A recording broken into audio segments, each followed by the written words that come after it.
आइए हम प्रार्थना करेंगे। पिता, हम धन्यवाद करते हैं परमेश्वर, जो भाई बहन इस समय परमेश्वर तेरे वचन को सुन रहे प्रभु जी, ये वचन को सुन कर उस पर चलने वाला बने। इन्हें आशीष दे प्रभु जी।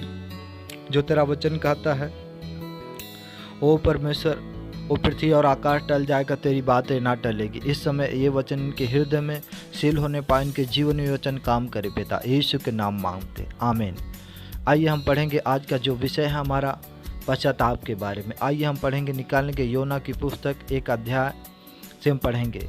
यहोवा का यह वचन अमित्तै के पुत्र योना के पास पहुंचा। उठकर उस बड़े नगर नीनवे को जा और उसके विरुद्ध प्रचार कर, क्योंकि उसकी बुराई मेरी दृष्टि में बढ़ गई है। यहाँ पर हम देखते हैं 2 वचन में परमेश्वर योना को नीनवे नगर को भेज रहे हैं, और 3 वचन में देखते हैं परंतु योना यहोवा के सम्मुख से तर्शीश को भाग जाने के लिए उठा और याफा नगर को जाकर तर्शीश जाने वाले जहाज पाया और भाड़ा देकर उस पर चढ़ गया कि उसके साथ यहोवा के सम्मुख से तर्शीश को भाग जाए। यहाँ पर हम देखते हैं कि प्रभु योना को नीनवे नगर प्रचार के लिए भेजते हैं, और देखते हैं 3 वचन में योना प्रभु के सम्मुख से भागकर परमेश्वर प्रभु की आज्ञा को तोड़कर तर्शीश को जा रहा है। और आगे हम जब पढ़ते हैं 3 से लेकर 7 वचन तक कि वहाँ पर परमेश्वर ने एक प्रचंड आंधी को भेजा और जहाज टूटने लगा। तब मल्लाह लोग अपने अपने देवता की दुहाई देने लगे और व्यापार की जो सामग्री उसे भी फेंक रहे हैं। हम देखते हैं कि योना जो है जहाज के निचले भाग में वो सो रहा है।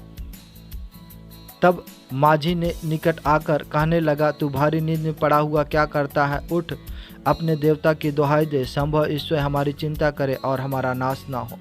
यहाँ पर देखते एक माझी जाकर योना जब गहरी नींद में सो रहा उसे जगाता है, कहता है कि चल अपने ईश्वर की दुहाई दे, संभव ईश्वर हमारी चिंता करे, हम नाश ना हो। और 7 वचन में देखते हैं कि जब उन्होंने चिट्ठी डाली, चिट्ठी योना के नाम से निकली और वो पूछते हैं कि तू किसका भय मानता है? तब योना ने कहा, स्वर्ग का परमेश्वर यहोवा जिसने जल स्थल दोनों को बनाया उसी का भय मानता हूँ। यहाँ पर योना 9 वचन में कहता है कि जिसने स्वर्ग और पृथ्वी जल स्थल दोनों को बनाया उसी की मैं महिमा करता हूँ। लिखा है कि तब वो डर गए, और लिखा है कि तब उन्होंने योना से पूछा कि समुद्र की लहरें जब बढ़ती जा रही तो उन्होंने पूछा कि ये लहरें कैसे थमेंगी? योना ने कहा कि मुझे उठाकर इस समुद्र में फेंक दो तो लहरें शांत हो जाएंगी। हम देखते हैं फिर 1:17 में यहोवा ने एक बड़ा मच्छर ठहराया था कि योना को निगल ले, और योना उस महामच्छ के पेट में 3 दिन और रात पड़ा रहा। यहाँ पर देखते हैं कि जैसे मल्लाहों ने क्या किया, योना को समुद्र में फेंका, तो परमेश्वर ने एक मच्छ ठहराया था जो योना को निगल लिया, और योना 3 रात दिन उस मच्छ के पेट में रहा। और लिखा है कि योना ने, लिखा है हम 2 अध्याय के 1 और 2 पद में देखते हैं, तब योना ने उसके पेट में से अपने परमेश्वर यहोवा से प्रार्थना करके कहा, मैंने संकट में पड़े हुए यहोवा की दुहाई दी और उसने मेरी सुन ली। यहाँ पर लिखा है कि वो जब पुकारता है मच्छ के पेट में से, प्रभु उसकी प्रार्थना को सुनता है। और लिखा है तब यहोवा ने 10 पद में 2:10 में, तब यहोवा ने मच्छ को आज्ञा दी और उसने योना को स्थल में उगल दिया। अब देखते हैं जब उस प्रार्थना की, परमेश्वर ने की प्रार्थना को सुना और मच्छ को आज्ञा दी। हम यहाँ पर देखते हैं कि परमेश्वर इंसान मनुष्य को ही नहीं बल्कि सृष्टि में जो एक ना बोलने वाला प्राणी है जिसकी आवाज़ को हम समझ नहीं पाते हैं, उसको भी परमेश्वर आवाज़ देता है। उस मच्छ प्रभु की आवाज़ को सुनकर योना को उगल देता है। हम पढ़ते हैं 3 अध्याय का 1 वचन में, तब यहोवा का यह वचन दूसरी बार योना के पास पहुंचा, उठकर उस बड़े नगर नीनवे को जा और जो बातें मैं तुझसे कहूँगा उसका प्रचार कर। तब योना यहोवा के वचन के अनुसार नीनवे को गया। नीनवे एक बहुत बड़ा नगर था, वह 3 दिन की यात्रा का था। यहाँ पर देखते हैं दूसरी बार फिर से परमेश्वर की उसके पास ये वाणी आती है कि जाकर उस नीनवे नगर को तू क्या कर, प्रचार कर। यहाँ पर हम देखते हैं योना जो नीनवे नगर गया और 4 वचन में योना ने नगर में प्रवेश करके 1 दिन की यात्रा पूरी की और यह प्रचार करता गया। अब से 40 दिन के बीतने पर नीनवे उलट दिया जाएगा। यहाँ पर जब वो प्रचार करता है कि 40 दिन के बाद ये नगर को परमेश्वर जो है वो उलटने वाला है, तब नीनवे के मनुष्यों ने परमेश्वर के वचन की प्रतीत की और उपवास का प्रचार किया और बड़े से लेकर छोटों तक सबों ने टाट ओढ़ा। तब यह समाचार नीनवे के राजा के कान में पहुंचा और उसने सिंहासन पर से उठ अपने राजकीय वस्त्र उतार कर टाट ओढ़ा और राख पर बैठ गया। यहाँ पर देखते हैं कि 3 के 6 में राजा को जैसे ही समाचार मिलता वो सिंहासन से उठ जाता है, अपने राजकीय वस्त्र को उतारता है, वो टाट ओढ़ता है और राख पर बैठकर वो भी पश्चाताप करने लगता है। 3 के 7 में हम पढ़ते हैं, राजा ने प्रधानों से सम्मति लेकर नीनवे में इस आज्ञा का ढिढोरा पिटवाया, क्या मनुष्य, क्या गाय बैल, क्या भेड़ बकरी या अन्य पशु कोई भी कुछ ना खाए और ना पिए। मनुष्य और पशु दोनों टाट ओढ़ें और वे चिल्ला चिल्ला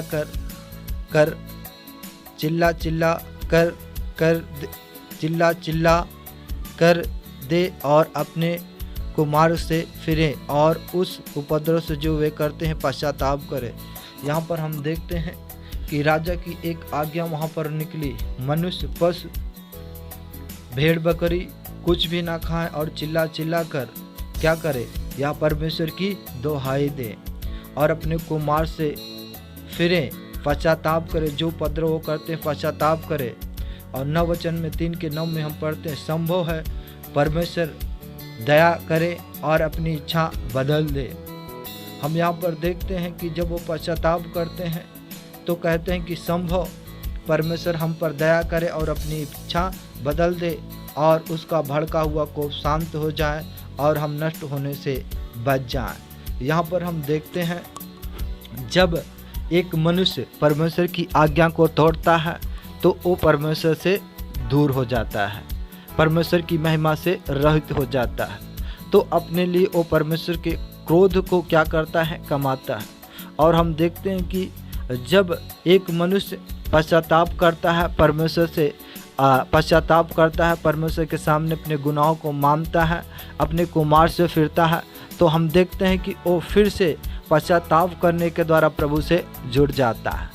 तो यहाँ पर हम देखते हैं कि नीनवे के लोग जो पाप करके प्रभु से दूर हो गए थे, उसकी महिमा से रहित हो गए थे, जैसे वो पश्चाताप करके परमेश्वर की ओर फिर रहे, फिर से प्रभु उन पर दया करता है। हम आइए पढ़ेंगे 3 के 10 वचन में, जब परमेश्वर ने उसके कामों को देखा कि वे कुमार से फिर रहे हैं, तब परमेश्वर ने अपनी इच्छा बदल दी और उनकी जो हानि करने की ठानी थी उनको ना किया। यहाँ पर हम देखते हैं कि जैसे निनवे के लोगों ने सच्चा पश्चाताप किया तो परमेश्वर जो उनकी हानि करने को ठानी थी, प्रभु ने अपनी इच्छा को बदल दी। अगर आप भी इस समय पाप में जीवन जी रहे हैं तो अपने लिए आप परमेश्वर के क्रोध को कमा रहे हैं, तो इसी समय मैं आपसे यीशु मसीह के नाम में विनती करता हूं कि इसी समय आप जैसे निनवे के लोगों ने पश्चाताप किया और परमेश्वर ने अपनी इच्छा बदल दी,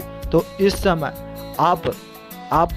आप इस समय प्रभु के सामने अपने सर को झुकाएंगे और हम इस समय प्रार्थना करेंगे और इस समय आप प्रभु के सामने अपने पापों को अंगीकार करेंगे और पश्चाताप करेंगे, कहेंगे प्रभु कि मैंने जो कुछ तेरे विरुद्ध पाप किया है, अब मैं तेरे विरुद्ध कोई पाप नहीं करूँगा, मैं धार्मिकता में वो जीवन जीऊँगा, मैं तेरे भय में जीवन जीऊँगा। आइए इस समय हम प्रार्थना करेंगे। जितने भी लोग मुझे देख रहे हैं इस समय अपने सर को झुकाएंगे, हम प्रार्थना करेंगे। पिता, हम धन्यवाद करते हैं प्रभु जी, इन भाई बहनों के लिए हम प्रार्थना करते हैं कि यदि परमेश्वर जैसे निनवे के लोगों ने प्रभु जी ओ इनकी बुराई जब तेरी दृष्टि में बढ़ गई, तूने ठाना प्रभु की नीनवे को तू नाश कर दे। परमेश्वर जैसे अपने दास को भेजकर प्रभु जी वचन को पहुंचाया प्रभु की, आज से 40 दिन के बाद नीनवे फलर दिया जाएगा। उन्होंने प्रभु तेरे वचन की प्रतीत की जो तेरे दास के द्वारा आई। इस समय परमेश्वर ये भी प्रतीत करने पाए कि परमेश्वर जो वचन तेरे दास के द्वारा आ रहा है, ये परमेश्वर पश्चाताप करके तेरी महिमा के लिए जीने पाए। यीशु के नाम से इन्हें आशीष दे, इन्हें आप क्षमा करें पिता, यीशु के सामर्थ्य नाम में मांगते हैं प्रभु। जो भी गुनाह पाप इन्होंने किया है यीशु मसीह के नाम से मांगते हैं, उनकी भी क्षमा होने पाए प्रभु। इन पर दया करें, जैसे नीनवे के लोग ऊपर तरस खाया, इन पर भी क्षमा पिता तरस खाए, यीशु के नाम में आमीन। आइए हम प्रार्थना करेंगे। पिता हम धन्यवाद करते हैं